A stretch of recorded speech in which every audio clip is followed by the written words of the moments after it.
Welcome to the episode 2 of Empathy series, a weekly conversation about mental health and personal development. I'm your host, Vipin Fargia. On this episode, we talk about mindfulness with Miss Arti Shroff. It's a really hot topic which is being discussed in Western circles right now. So let's get into it. Hi, ma'am. Can you please tell us something about mindfulness? Mindfulness is being present in the moment without judgment. Um, it's a technique which is now very popularly being used, as it's also research and evidence based, and it's being used to treat depression, anxiety, and other mental illnesses. Okay. So, as you said, it's being used to treat a lot of mental disorders. But like, what's the origin of mindfulness? Like, who came up with it? Is it an Indian concept or a Western concept, like an Eastern or Western concept? Uh, Mindfulness actually has origins in Buddhist philosophy, Hindu religion, and even Christianity. But it's very popularly been known to be a Buddhist concept. Okay. And now, because of research, it's now also become a Western concept. But yes, it has its origins in Buddhist religion, spanning many hundreds of years. Oh. So, like, how does someone become mindful? How do they practice mindfulness? Mindfulness is a practice. It's actually a skill that you have to acquire.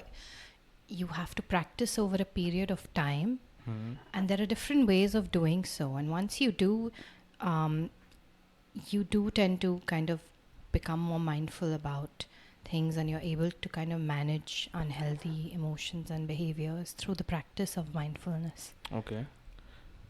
So, what exactly? How do you like practice mindfulness? Like, as you said, like it's concentrating on your breathing. So, if I want to make mindfulness as a skill that I practice every day, what do I need to do? The steps. There are many different kinds of techniques, Hmm. and you can choose one that suits you. Okay. So there are breathing techniques. There are other variations of mindfulness, like being mindful in relationships or being mindful in eating. But a very, very basic and easy to practice mindfulness activity would simply be paying attention on your breath. And once you notice that your mind starts wandering, because when your mind starts wandering, you start thinking about the past or the future, and that's where mindfulness really needs to come into play. And that is the time you bring your attention back to whatever object you're focusing on, whatever activity you're focusing on, even if it's just starting out with focusing on your breath. Okay. And once you practice that, once you're able to kind of keep bringing your attention back to whatever it is you need to focus on, over a period of time and through practice, you'll be able to actually be more mindful about what you're doing. Okay. So, let's talk about mindfulness in eating. Yes. How does someone become mindful while eating or on a daily basis while eating? So, my eating is actually quite a sensory experience.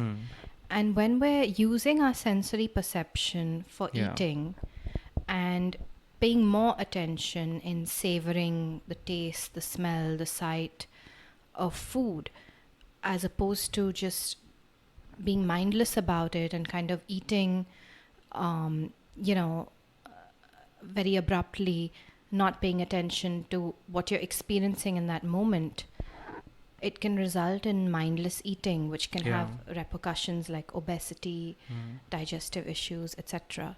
So, savoring is one technique. Savoring is used to kind of pay attention to the color, the texture, the smell, how your food is looking, how it's presented.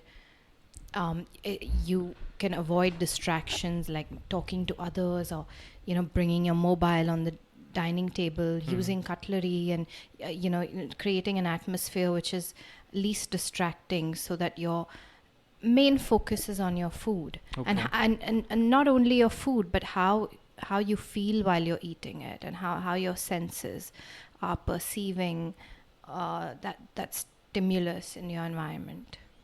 Okay, so like it's said a lot of times that people mindlessly eat, and people who suffer from obesity or maybe different mental disorder, maybe depression, they mindlessly keep eating. Some people suffer from sleep disorder while in depression. So is this one of those techniques which will help people in different situations where they are eating more than they should but they can't stop it? Absolutely, it'll help those people become more aware and conscious Hmm. about eating, rather than using it as a coping mechanism to deal with unhealthy emotions. Hmm. So, like as you mentioned before in the conference, there are apps like Headspace, Calm. So, does it, affect someone getting distracted? Like, since mobile phone is one of those things that you use to distract yourself. So, using these apps really help to center yourself, or are they another distraction for you?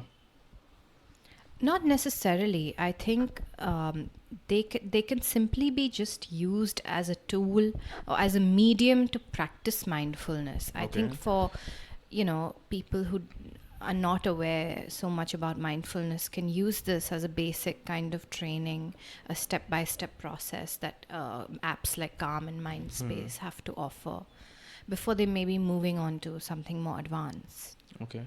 So, for example, like I've been using Headspace for a long time now. It's been like more than 9 months. I've had streaks of around 30 to 40 days continuously, at least 5 to 10 minutes while sleeping or after waking up.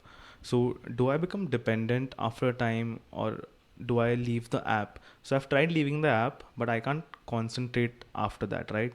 As the app guides me, it becomes easier for me to concentrate. So, am I being dependent on the app, or is it normal? I think the idea is to learn the skills from the app, but also practice it when you're not using the app and when you're not using the phone. Okay. I think if you're only limiting your mindfulness activity when you're using the phone, it may not be that effective, because Hmm. the idea is to just learn the skills from the app, but you need to apply it in every area of life, whether you have your phone with you, whether you don't. Okay. So for people who have anger issues, who tend to lash out in normal circumstances or can't handle stress so much, does this thing help them to kind of center themselves, like breathing for taking like 5 to 10 deep breaths in a certain situation? Does it help them to center themselves? Definitely, I think it'll help them become more conscious and aware of exactly what they're experiencing when they say become angry or Okay. sad. A lot of these emotions have effects on our body, our Hmm. physiology, and becoming consciously aware of that, and also what you're thinking, can help a person manage those symptoms. Okay. So one of the like recent issues is like people have their board exams coming up, students, right? And when people tend to go for board exams, they have a lot of pressures from themselves as well as their parents, right? So when they are sitting for an exam, they might not feel exactly centered.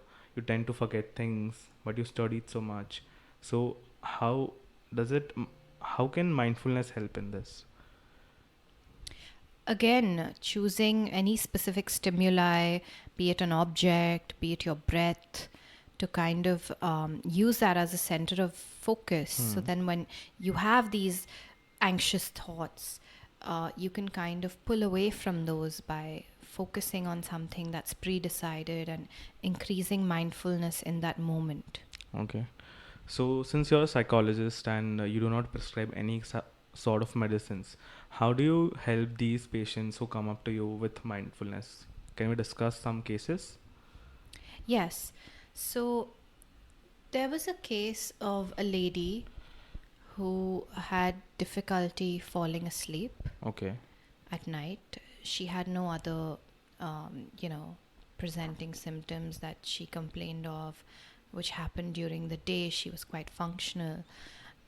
So I used a technique called a mindful bell, um, which was her clock, her wall clock. Okay. So every time, she would try to sleep, usually she would have very anxious thoughts, which would prevent her from sleeping.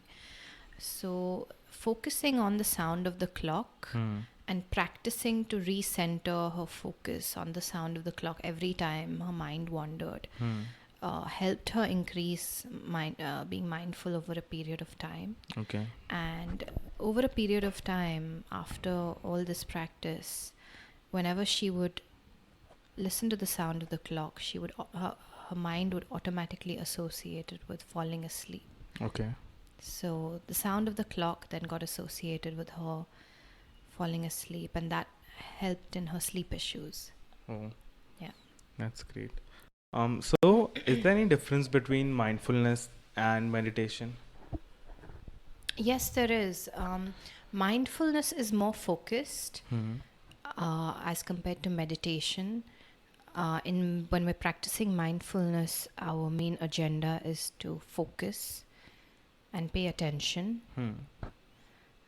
And we're also looking at the component of not being judgmental about what we're focusing on. So when we focus on something, we realize that our thoughts don't necessarily stop. Our thoughts are still entering our mind, whether they're anxious thoughts or whether they are self-deprecating thoughts. And the idea behind mindfulness is to not judge those thoughts, allow them to be, allow them to pass. Okay. So that is the main differentiation between meditation, which is not very specific to focusing on any stimuli, but more kind of unstructured. And mindfulness also focuses on being non-judgmental to what comes up in our mind when we're paying attention in that moment. In episode 1, we discussed about the distractions that internet and technology has brought in our lives, and this episode really succeeds the last one really well because all this information that is coming our way, we really don't know how to process them well. And by learning the skill set of mindfulness and adopting mindfulness in our lives, we can really be clear headed and mindful about the things that we are doing, the actions that we take.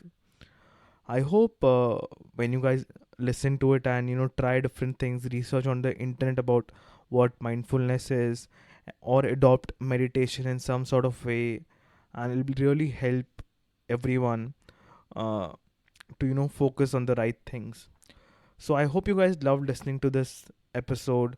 We'll keep coming with new episodes every Saturday, and as I mentioned in the last podcast as well, if you guys think that for anyone who's listening, if you think that you need any kind of help, we can redirect you to different professionals, especially for anyone who's based in Mumbai. You can check out my email in the YouTube description or contact me on various social medias. Thank you so much.